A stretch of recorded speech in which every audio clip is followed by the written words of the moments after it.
Joshua 4. After the entire nation had finished crossing the road, the Lord spoke to Joshua. Choose 12 men from the people, 1 man from each tribe, and command them, take 12 stones from this place in the middle of the Jordan where the priests are standing. Carry them with you and set them down at the place where you spend the night. So Joshua summoned the 12 men he had selected from the Israelites, 1 man for each tribe, and said to them, Go across to the ark of the Lord your God in the middle of the Jordan. Each of you lift a stone onto his shoulder, 1 for each of the Israelite tribes, so that this will be a sign among you. In the future, when your children ask you, What do these stones mean to you? You should tell them, the water of the Jordan was cut off in front of the ark of the Lord's covenant. When it crossed the Jordan's water was cut off. Therefore, these stones will always be memorial for the Israelites. The Israelites did just as Joshua had commanded them. The 12 men took stones from the middle of the Jordan, 1 for each of the Israelite tribes. Just as the Lord had told Joshua, they carried them to the camp and set them down there. Joshua also set up 12 stones in the middle of the Jordan, where the priests who carried the Ark of the Covenant were standing. The stones are still there today. The priests carrying the ark continued standing in the middle of the Jordan until everything was completed that the Lord had commanded Joshua to tell the people. In keeping with all that Moses had commanded Joshua, the people hurried across, and after everyone had finished crossing, the priests with the ark of the Lord crossed in the sight of the people.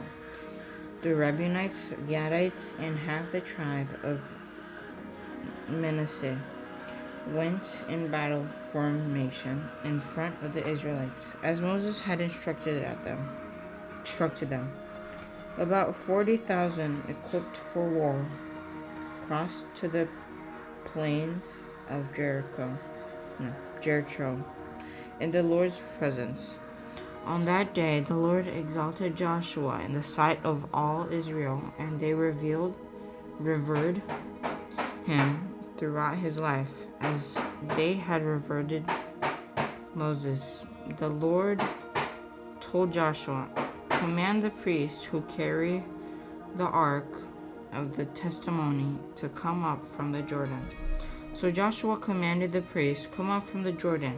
When the priests carrying the ark of the Lord's covenant came up from the middle of the Jordan, and their feet stepped out on the solid ground, the water of the Jordan resumed its course, flowing over all the banks as before. The people came up from the Jordan on the 10th day of the first month and camped at Gilgal on the eastern limits of Jericho. Then Joshua set up in Gilgal for the 12 stones they had taken from the Jordan. And he said to Israelites, In the future, when your children ask their fathers, What is the meaning of these stones? You should tell the children, Israel crossed the Jordan on dry ground, for the Lord your God dried up the water of the Jordan before you until you had crossed over, just as the Lord your God did to the Red Sea, which he dried up before us until we had crossed over. This is so that all the people of the earth may know that the Lord's hand is strong, and so that you may always fear the Lord your God. Joshua 5. When all the Amorite kings across the Jordan to the west and all the Canaanite kings near the sea heard how the Lord had dried up the water of the Jordan before the Israelites until they had crossed over. They lost heart, and their courage failed because of the Israelites. At that time, the Lord said to Joshua, "Make flint knives and circumcise the Israelite men again."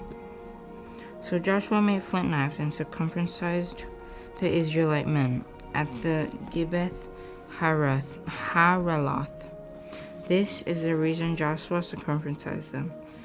All the people who came out of Egypt, who were males, all the men of war, had died in the wilderness along the way after they had come out of Egypt.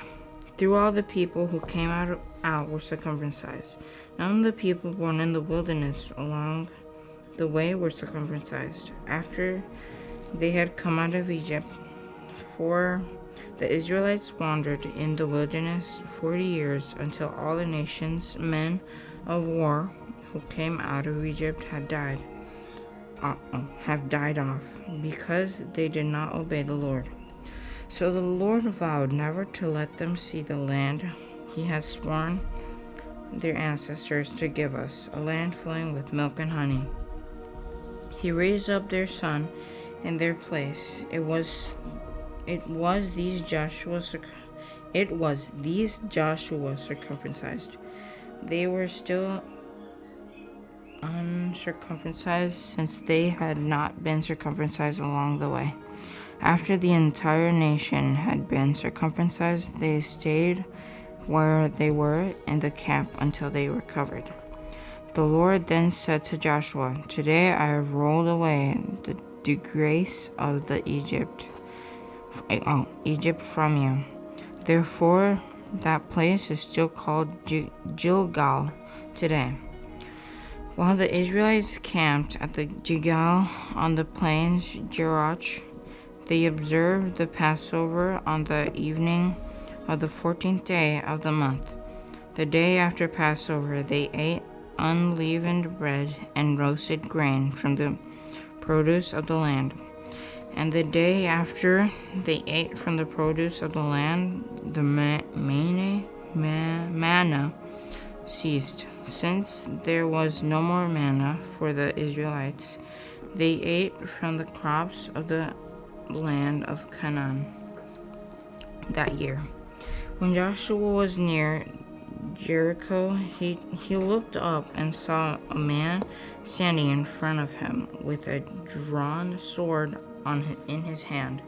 Joshua approached him and asked, Are you for us, or are you our enemies?" "Neither," he replied. "I have now come as a commander of the Lord's army."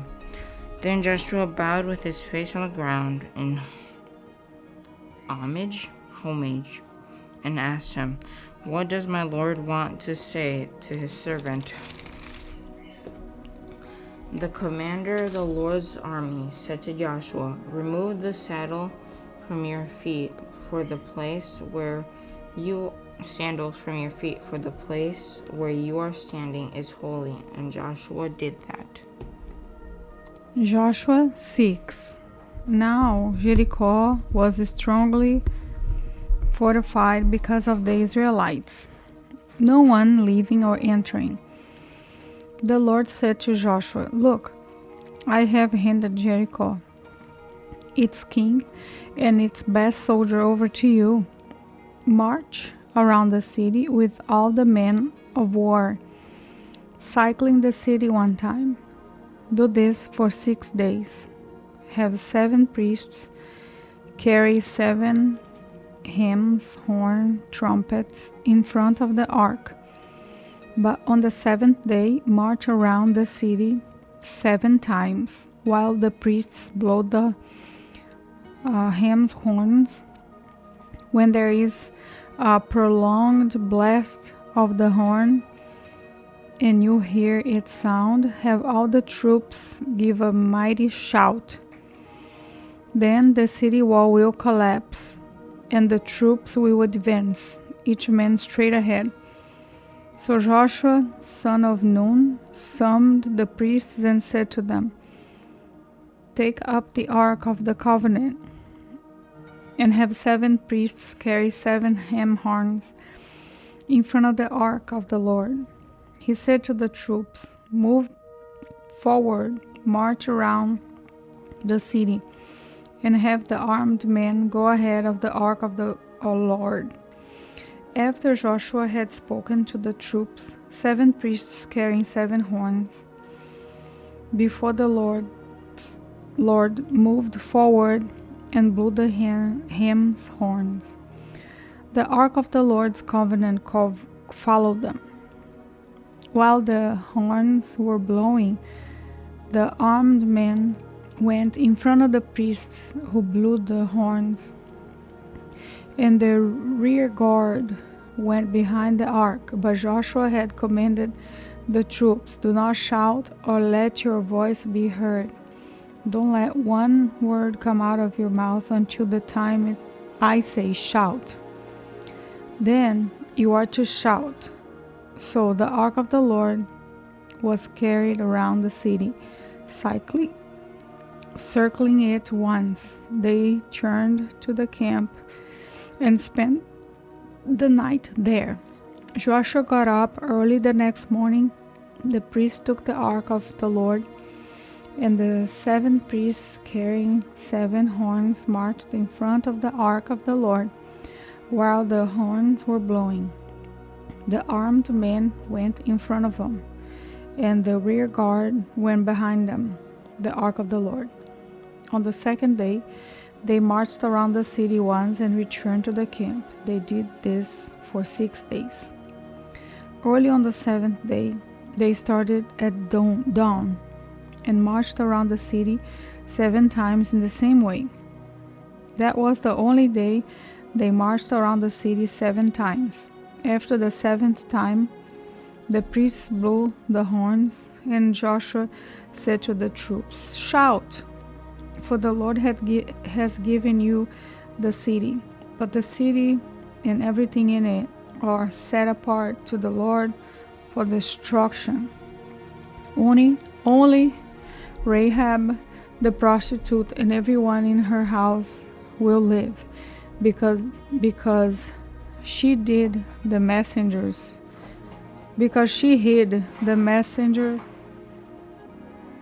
we sent. But keep yourselves from the things set apart, or you will be set apart for destruction. If you take any of those things, it will set apart the camp of Israel for destruction and make trouble for it. For all the silver and gold and the articles of bronze and iron are dedicated to the Lord and must go into the Lord's treasure. So the troops shouted, and the horns sounded. When they heard the blast of the horns, the troops gave a great shout, and the wall collapsed. The troops advanced into the city, each man straight ahead, and they captured the city. They completely destroyed everything in the city with the sword, every man and woman, both young and old, and every ox, sheep, and donkey. Joshua said to the 2 men who had scouted the land, "Go to the prostitute's house and bring the woman out of there, and all who are with her, just as you swore to her." So the young man who had scouted went in and brought out Rahab and her father, mother, brothers, and all who belonged to her. They brought out her whole family and settled them outside the camp of Israel. They burned the city and everything in it, but they put the silver and gold and the articles of bronze and iron into the treasury of the Lord's house.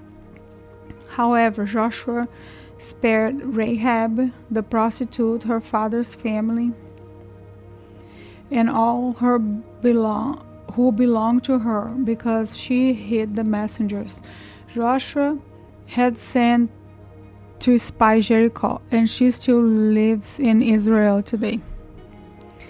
At that time, Joshua imposed this curse: the man who undertakes the rebuilding of the city Jericho is cursed before the Lord. He will lay its foundation at the cost of his firstborn. He will finish its gates at the cost of his youngest. And the Lord was with Joshua, and his fame spread throughout the land.